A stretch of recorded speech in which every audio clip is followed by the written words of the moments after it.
Okay, we got another no heat call here today. And I've not been to this house.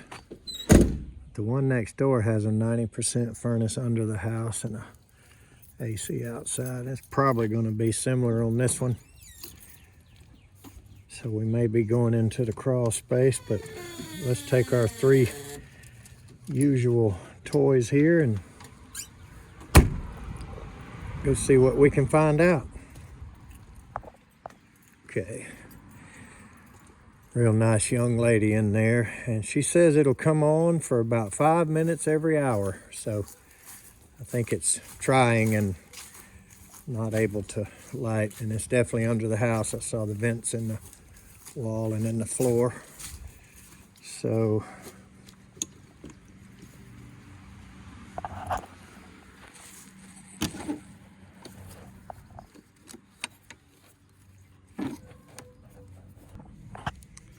that was fun.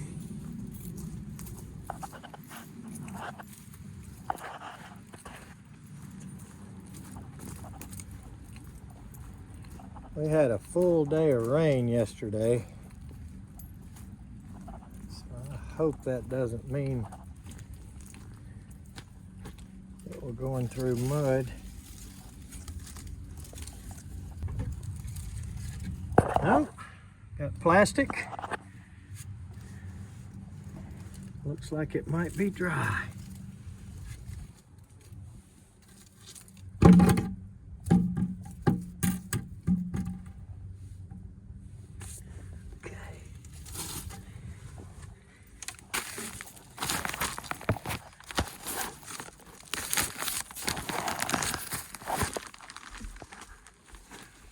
Got a Heil furnace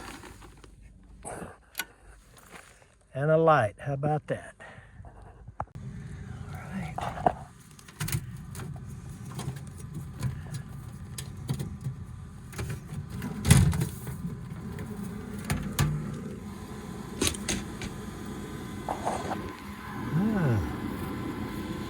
A little rusty inside.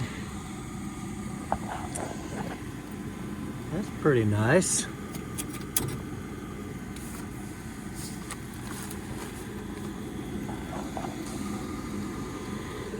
And pretty sure bright dim means normal operation, call for heat. So it's not really giving us an error code at this point. But it is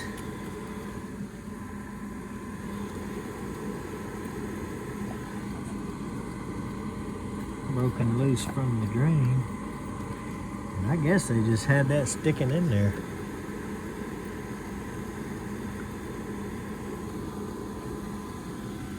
And this is simply sticking out right there.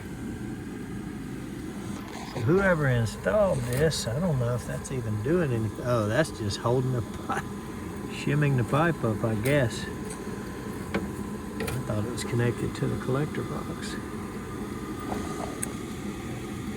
So I don't know why we're just getting the bright dim. Ah, good, the door switch has already jumped.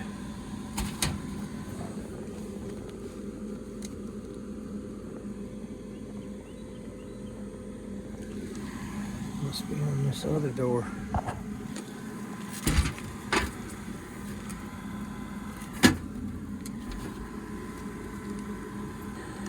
LED status codes.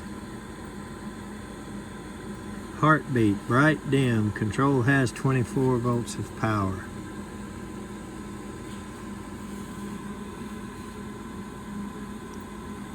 Good Lord, it's got 2, 3, 4. So all of these things could possibly be happening.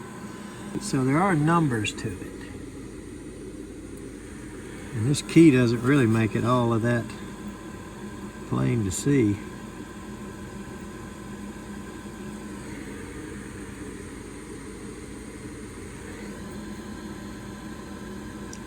it's not really giving us any failure here. or any failure code.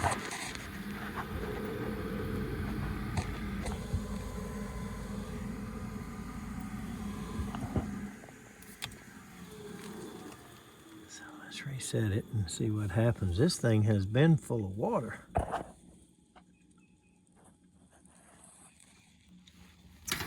And it looks like it has been full of water for most of its life.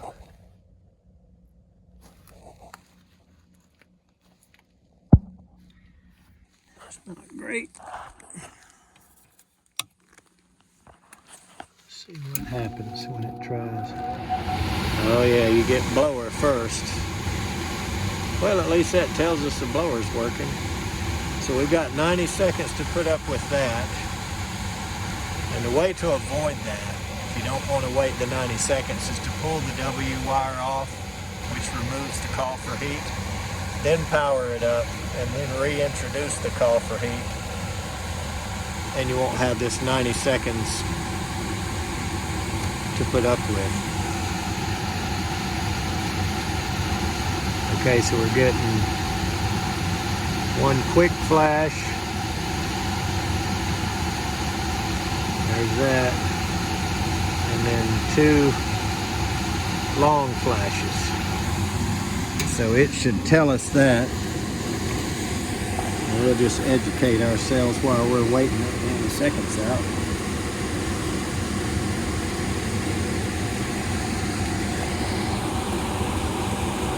One plus two. Blower on after power up. 90 seconds. Powered up during a call for heat. Okay. So after the 90 seconds is over, the blower will shut off and the inducer will start. And we'll see what happens from there. And there it goes. That 90 seconds was pretty quick. Now we're back to the heartbeat. Bright dim. Okay. I gotta believe that we're probably not closing a pressure switch, because, oh, there comes the igniter.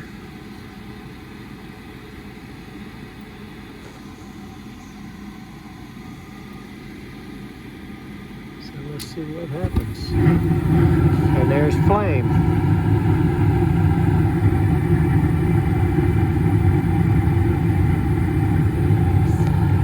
And the flame sensor is apparently working.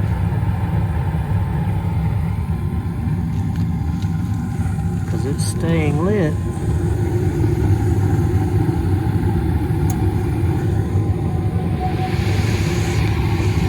I'd hate for this thing to start working and give us no explanation. I'm going to put this door back on so we're not just sucking air from under the house. Because I don't think we have an issue going on that side.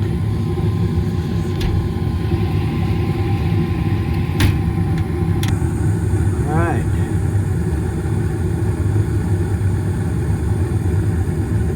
So it's working properly now.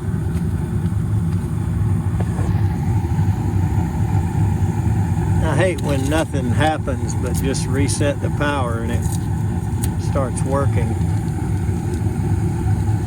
Only thing I know to do in that case is monitor it for a few minutes, and maybe we'll clean this flame sensor. So we might as well pull that out and look at it, because we're not really getting anywhere. So I don't want to shut that gas off. It requires a tool. Let's pull the gas for a second and let that fan cool this heat exchanger down so that we don't end up with a high limit failure. There's a board that looks like it came off the old furnace that was here before they put this Heil in. So I think we've cooled the heat exchanger down enough now. And I'm gonna shut it off. Go ahead and hook this back. And let's pull that flame sensor out and look at it. Looks like it's got a 1/4 inch on it.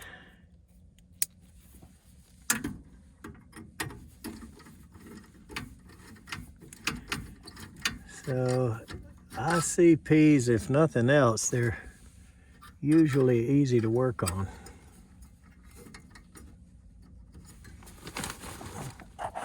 Daggum screw trying to escape me.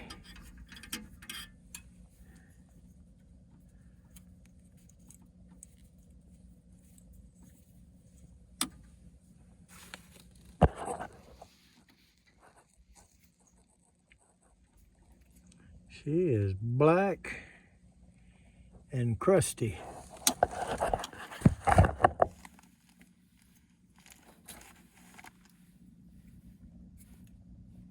I mean, yucko. That one is beyond cleaning. It is.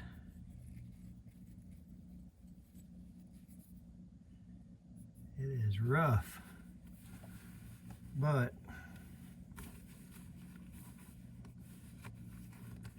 let's clean at it a little bit and see what we can do. Uh-oh, we're only gonna halfway clean it because I don't have a $100 bill. All I got's a 50.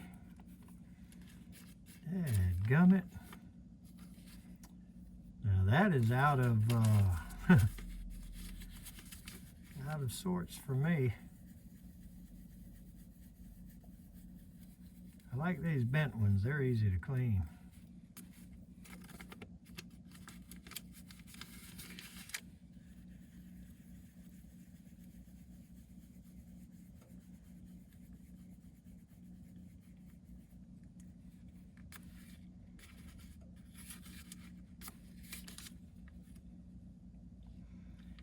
And as rare as it is for me, I'm afraid I'm gonna have to clean this with something other than the dollar bill. I hate using sandpaper on them because they have like a coating on them. It's probably a anti-corrosion, anti-rust coating that they have that when you clean them with something abrasive, you do away with that. It's feeling better, but it sure don't look very much better.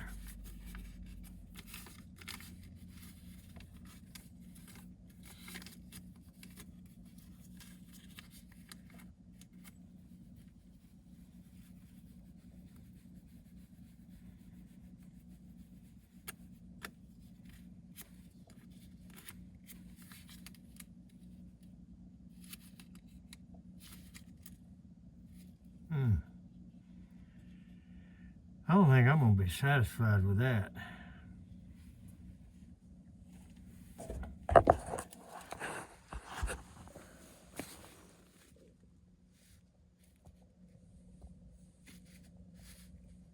Get it under the light here. Got a lot of green on it.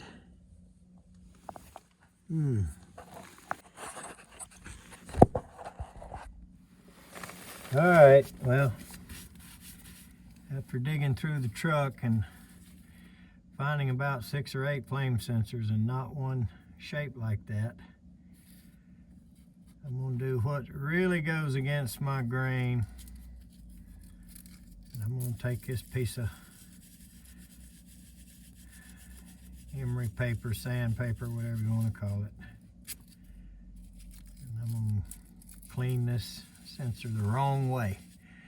I don't think this is the right thing to do, but I couldn't get it down to the acceptable level any other way. Look how bad that looks, boy. It's flat out worked a long time while it was dirty.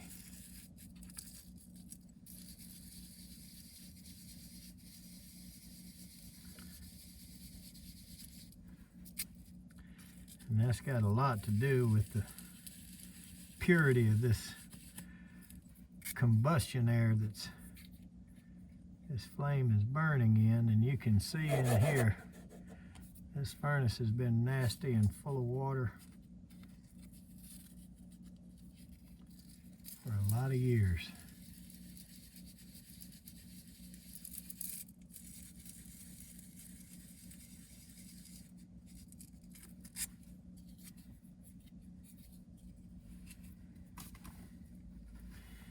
Feels pretty good now. Take the cloth of this dollar bill, the linen or whatever it is in it that's good for it.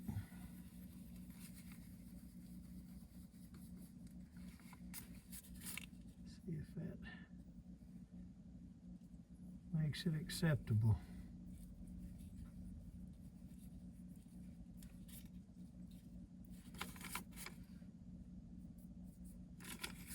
That was a nasty one.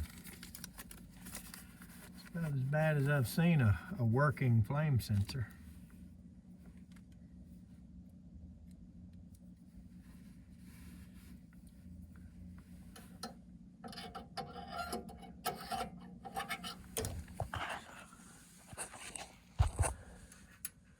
Let's put it back in.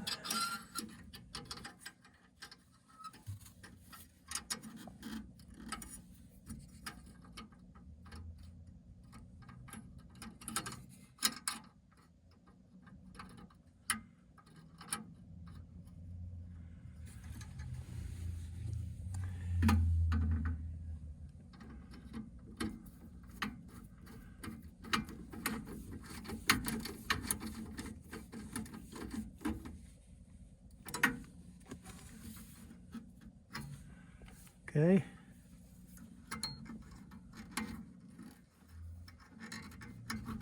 All right. Now we got the 90 seconds of blower we're gonna have to put up with again. Not really seeing anything else I can do here. I might could flush this drain. This little old box here, it's just been dripping on the ground, and that's not really, it runs outside. I'd say it's probably not doing anything but trapping it again.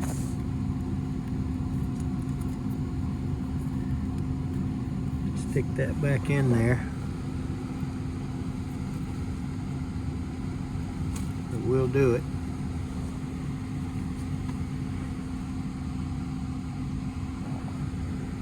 Okay. Ready for the 90 seconds to pass and this thing to fire back up. Here she comes. All right, where's the igniter?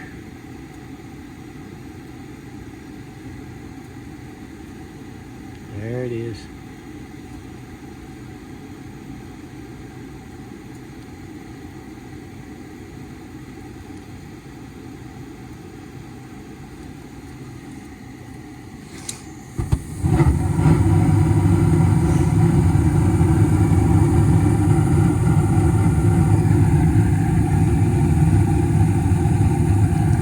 Must have been leaking water right there, I guess. Nice fix for that.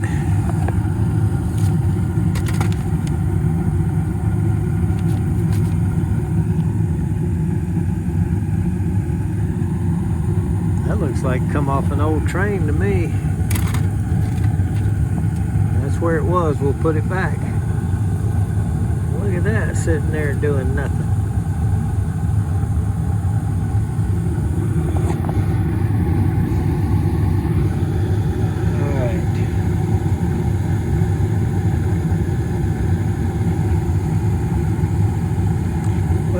spend my time checking a couple of hundred things, I guess. And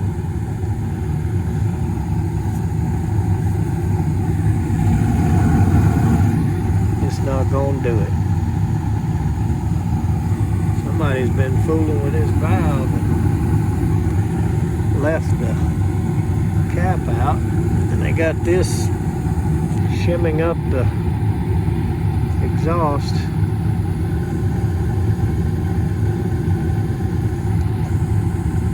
We'll watch it a little bit.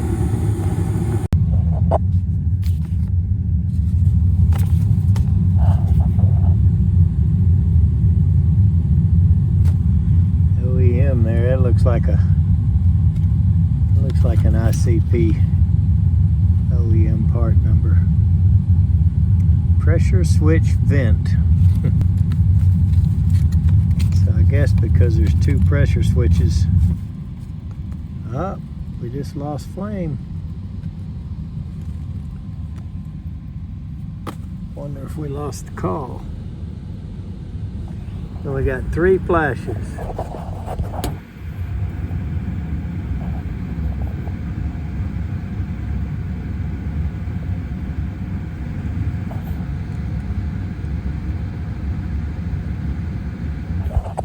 Three flashes. See what it says 3 flashes are, but I thought we had to have 2 sets of flashes.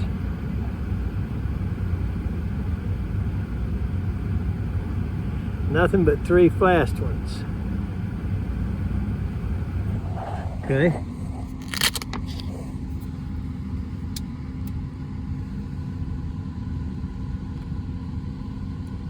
Pressure switch did not close or reopened.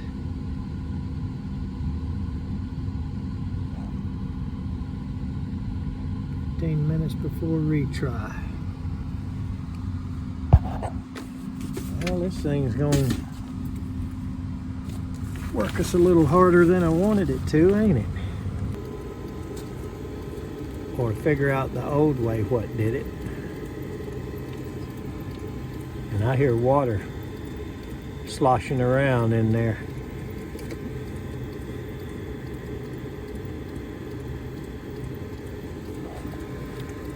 I don't think I'm gonna have to do a whole lot of figuring.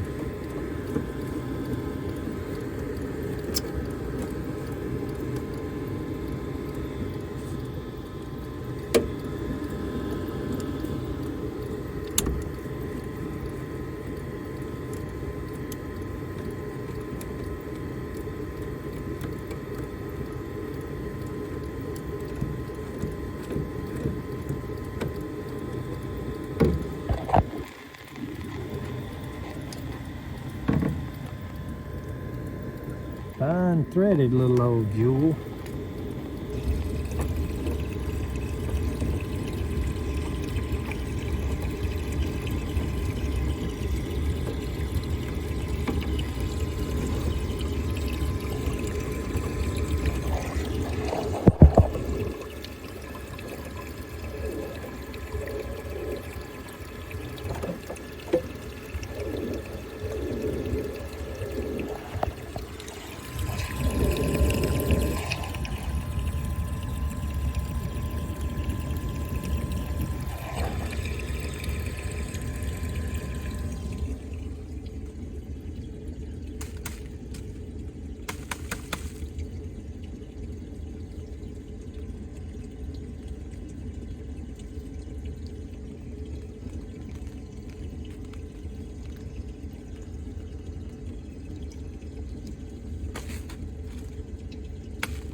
I'd have to take this thing outside and flush it out.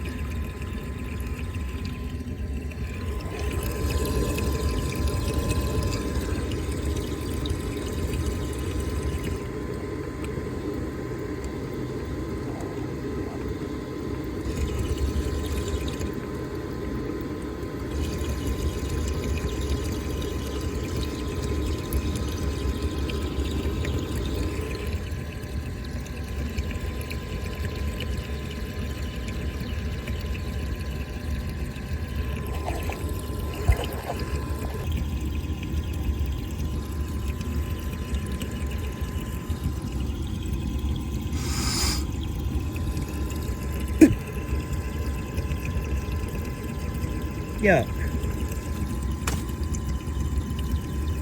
Appreciate it.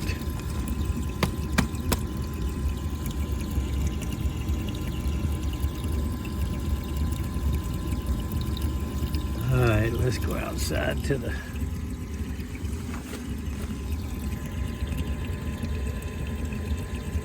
water spigot. Let's see what we can do. Well, it didn't help much.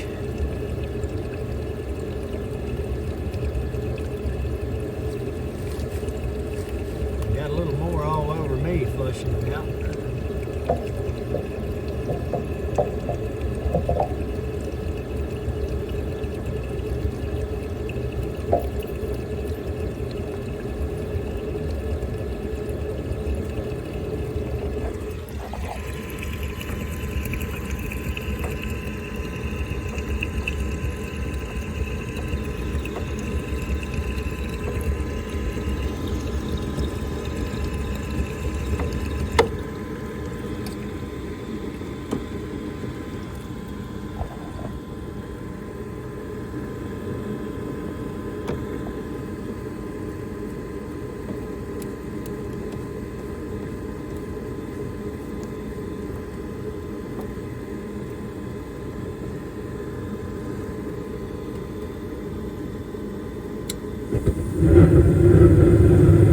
This thing right here just goes top to bottom.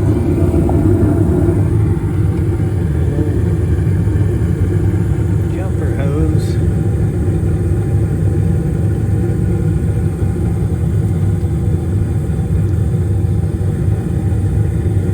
We're gonna go outside and vacuum that out while we're here too. She'll stay lit now. Flue pipe's got a good bow in it right there, but I picked up on it and I didn't hear any water traveling, so it's probably a constant fall on it. It's just bowing on its way down, but it doesn't really have a belly in it. It doesn't look real good. This is one of them edgy installs. Everything about it's just barely getting by.